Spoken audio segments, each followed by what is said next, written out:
A Ge'ez parchment codex rests inside the walls of Debre Damo monastery, Tigray, Ethiopia, accessible only by a single leather rope ascending a sheer cliff face 30 meters above the valley floor. No woman has ever entered. No layperson holds a recorded exception. The monks who guard it are ordained, bound by vows older than the manuscripts themselves. Those pages describe a system of heavenly record-keeping so precise, so personal, it was never supposed to travel beyond these walls.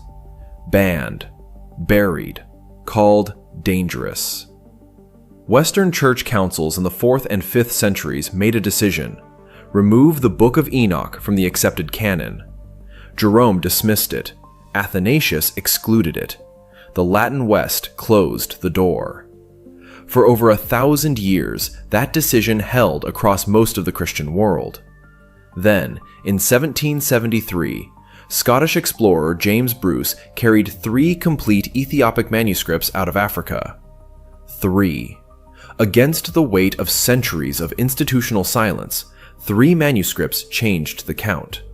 Today, scholars have identified 363 surviving Ge'ez manuscript fragments, one unbroken tradition, preserved in stone monasteries, copied by hand across generations who understood exactly what they were protecting. What those manuscripts contain is not mythology. It is testimony. Enoch's testimony states, as recorded fact, that every human life is inscribed in heaven before the first breath is drawn.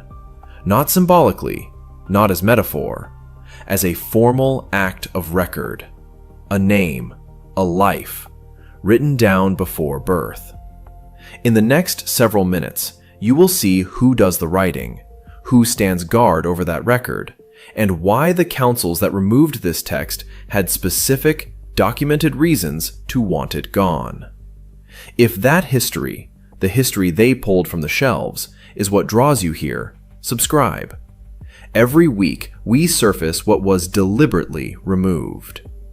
The oldest continuous Ethiopic manuscript tradition preserves a passage that translators have handled carefully for decades.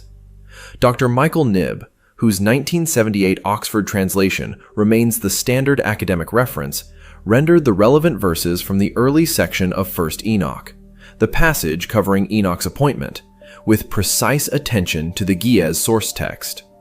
The custodians of that tradition, the Ethiopian Orthodox Church, maintained the manuscript lineage without interruption, while the rest of the world forgot the book existed. The Ge'ez term at the center of that passage is sephar. Not story, not account, not vision. Sephar is a formal legal scroll of record, the same class of document used in ancient Near Eastern courts to register property, lineage, and binding agreements. When the text says Enoch was appointed to write, it is not describing a writer in the literary sense. It is describing a court-appointed recorder, an officer of a formal legal process. That distinction matters, because the appointment described in the text happens before the flood, before the catastrophe that, according to the same manuscript tradition, reset the human population. Enoch was not recording events after they happened. He was installed as scribe into a system already operating, a system with records already in it. He did not build the archive. He was handed the pen. Here is what makes that detail strange. The institutional knowledge required to describe a formal celestial record-keeping system with designated officers, specific scroll classifications, and a chain of custody is not the knowledge of a wandering shepherd. It is bureaucratic knowledge, administrative knowledge, the kind that takes generations of institutional practice to produce. Enoch, according to the text, lived before any human institution old enough to generate that vocabulary had existed. He had no model for this, no precedent. Yet the terminology is precise. The roles are specific. The system is coherent. Modern parallel. In most countries today, a child's identity file is created before they leave the hospital. Name, biometric data, lineage, date of record, all entered into a central registry at birth registration. The file exists before the person can speak, walk, or know their own name. Governments in over 190 nations maintain these records under international frameworks established as recently as 1989 through the United Nations Convention on the Rights of the Child. The record precedes the life it describes. Enoch's testimony describes the same structure, a record created before the subject is aware of it, maintained by an appointed officer, stored in a formal archive with restricted access. But the Ge'ez text adds one detail the modern registry does not. The scribe does not simply file the record and step back. According to the manuscript, Enoch reads the record aloud, in the presence of a judge. The document is not passive storage, it is active testimony. It is read into the record before a court that has the authority to act on what it contains. The ancient system described in those Ethiopic manuscripts is not a library. It is a courtroom. And in that courtroom, what is written about you before your birth becomes the evidence presented about your life. What the judge does with that evidence, and who that judge is where this record takes a turn that no church council wanted discussed in public. Here is what the text actually says. 1 Enoch, the 22nd division of the manuscript, preserved in Ethiopic codex and cross-referenced against Greek recension A of the Testament of Abraham, chapters 12 and 13, translated by E.P. Sanders in 1983. Sanders is not a fringe voice. He is one of the most cited New Testament scholars of the 20th century, and what he translated stopped him mid-commentary. The text describes a formal court, not a metaphor for judgment, a court. Seated judge, advocate, written evidence presented in session. The Ge'ez term used across Ethiopian manuscripts for this structure is bet din, 2 words. Bet, house. Din, judgment. It is the same architectural term used in ancient Hebrew legal tradition for a formal tribunal, a body with seated authority, rules of procedure, and a record that must be filed before a verdict is rendered. This is not poetic language. This is institutional language, the kind of language you use when you are describing a system with enforceable outcomes. And then the text names the judge. Abel, the first murder victim in the entire scriptural record, now presides over the souls of all humanity. Let that inversion sit for a moment. The one who had no trial, the one whose blood, according to the text, cried out from the ground because there was no court to hear it. That man is now the court. He was appointed precisely because he died unjustly and had no earthly advocate. He became the advocate. He became the bench. There is no way to construct that logic from within a human legal tradition. No ancient civilization elected its murder victims to judicial office. The inversion is too specific, too deliberate, and too structurally sound to be accidental mythology. Dead Sea Scrolls fragment 4Q206, recovered from Qumran Cave 4, dated by paleographic analysis to between 150 BCE, preserves parallel court language, the same procedural architecture, the same language of seated judgment and filed testimony. 2 separate manuscript traditions, separated by geography and centuries of transmission, describing the same court in the same terms. Now consider what modern judicial record systems are built on. Every verdict in every court on earth is traceable to a filed document, a docket number, a case record. The verdict cannot exist without the record. The record is the foundation of the verdict. Destroy the record, and the verdict has no legal standing. The architecture of judgment and the architecture of documentation are inseparable. That is not a modern innovation.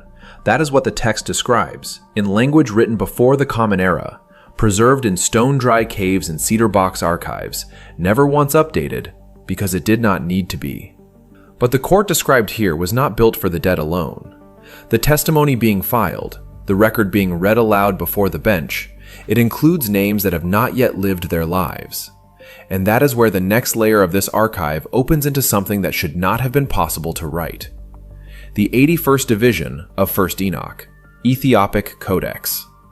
The translation summary produced through Brigham Young University's Religious Studies Center in the early 2000s draws on multiple manuscript lineages to render this passage as precisely as the Ge'ez allows.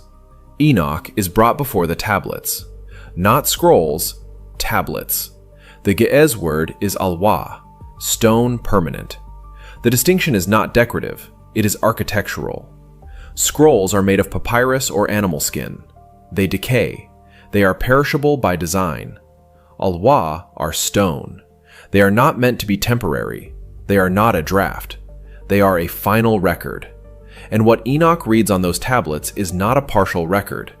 It is not a record of the living or a record of the dead. He reads the deeds of all humanity, past and future, simultaneously, in a single vision. Every action, every outcome, already inscribed. He had no mechanism for that knowledge, no archive to consult, no oral tradition that could have supplied him with the futures of people not yet born. Yet the text describes him reading forward through time as easily as backward. The tablets do not distinguish between memory and prophecy.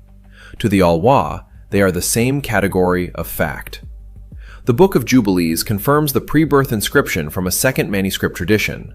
Jubilees 3, verse 10, and Jubilees 16, verse 3, both state that names are written before conception, not at birth, before it. The record precedes the person. The documentation exists before the documented life begins.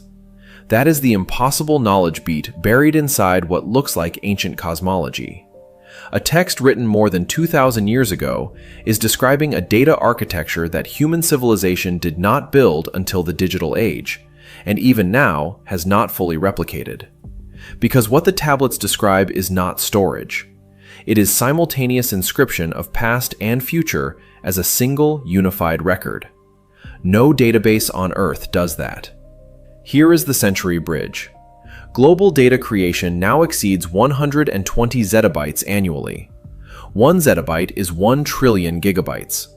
The entire recorded output of human civilization, surveillance footage, medical records, financial transactions, social media, satellite imaging, all of it together, every year, is 120 zettabytes. The logic is the same logic the tablets operate on. Every action leaves a trace. Every trace is stored. The record is permanent. Same logic, different medium. Separated by 2,000 years of technological distance. Yet the tablets describe something the data systems have never captured. The data systems record what happened. The Alwa, according to the text, record what will happen before it occurs. The modern archive is reactive. The heavenly archive, as Enoch describes it, is prior. And the question that raises, the question the next section is going to force into the open, is why the institutions that shaped Western Christianity worked so deliberately to make sure you never read this passage at all. The date is 363 CE. The location is Laodicea, in what is now Western Turkey. A council of church bishops convenes and produces a formal list of canonical texts, the books that ordinary believers are permitted to read, study, and cite as scripture. 1st Enoch is not on the list. The Council of Laodicea did not simply omit it by oversight. Apocalyptic texts, texts describing the architecture of divine judgment, pre-birth records, heavenly courts, were formally excluded. The council made a category decision. This class of material would not be handed to the congregation. The Ethiopian Orthodox Church made the opposite decision. 1st Enoch remains fully canonical in that tradition. It is read, taught, and treated as scripture by 46 million members today. 46 million people for whom the pre-birth tablets, the heavenly court, the name of Abel as judge, these are not fringe discoveries. They are the text. Now consider Jerome. In 405 CE, Jerome completed the Vulgate, the Latin Bible that would become the foundational scriptural text of Western Christianity for over 1,000 years. He omitted Enoch entirely. That is the document that shaped Catholic, and later Protestant, biblical literacy across Europe and the Americas. Enoch was not in it. Here is what makes that omission structurally strange. The letter of Jude, canonical in the Vulgate, canonical in every Western Bible, quotes 1 Enoch directly. Jude 1 verse 14 names Enoch and cites his prophecy word for word. The quotation is in the approved text. The source of the quotation is banned. The Church preserved the citation and suppressed the document being cited.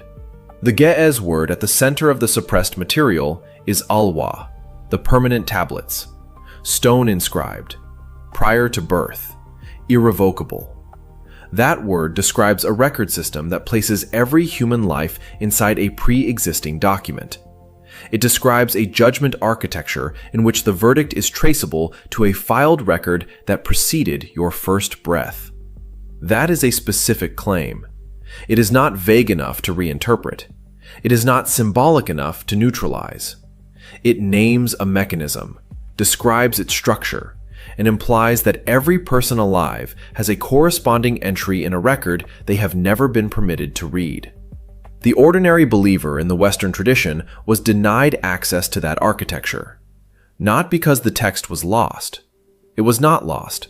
It survived in Aksum, in Qumran, in the manuscripts E.P. Sanders and Michael Knibb spent careers translating. It was denied because it was, in the words of no council member who ever wrote this down publicly, too specific.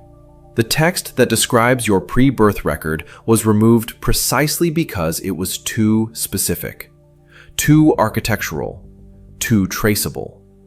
A vague promise of judgment can be managed.